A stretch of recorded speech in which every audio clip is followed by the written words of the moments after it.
How we're heating our house on a cold winter's day.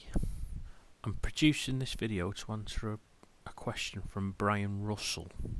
And to answer this question, basically, first of all, I've got to say is we've got a cavity wall insulation in the house and very good loft insulation. So that's the first thing, Brian.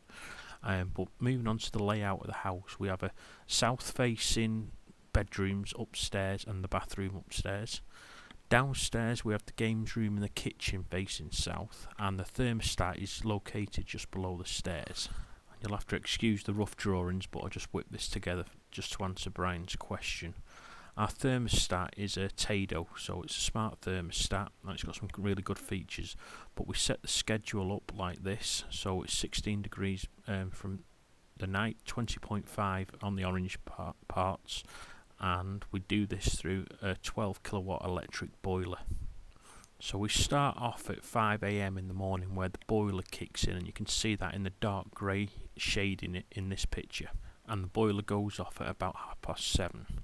Once the boiler has gone off, we keep the lounge topped up with heat using a 2 kilowatt fan heater. Nothing special, just a 2 kilowatt fan heater, and that maintains the temperature pretty well. But if you look really high up on this table, see the sunlight in the top of this graph, that indicates the solar gain which we get from the south side of the house. So we open all the curtains and blinds on the south side of the house, and that does gather quite a lot of heat and brings it through the double glazing and heats the bedrooms up, and we leave the bedroom doors open and that heat comes straight through the house. And at 4 o'clock all the heating goes off, so the fan heater goes off, and while we're doing all the cooking throughout the day, and we do that on the Tesla Powerwall. So there's a quick look at how the Powerwall's reacting, and then at 8 PM the 12 kilowatt Fusion Comet boiler kicks back in and heats the house up again, and you can see that on the dark grey lines later on in the night. Starts at 7:30 after the peak times.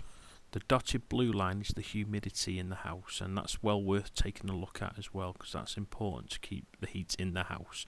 So I hope that answers your question, Brian, and thanks again for watching, and please like and subscribe. If you've got any comments or other questions, please add it to the comments section below.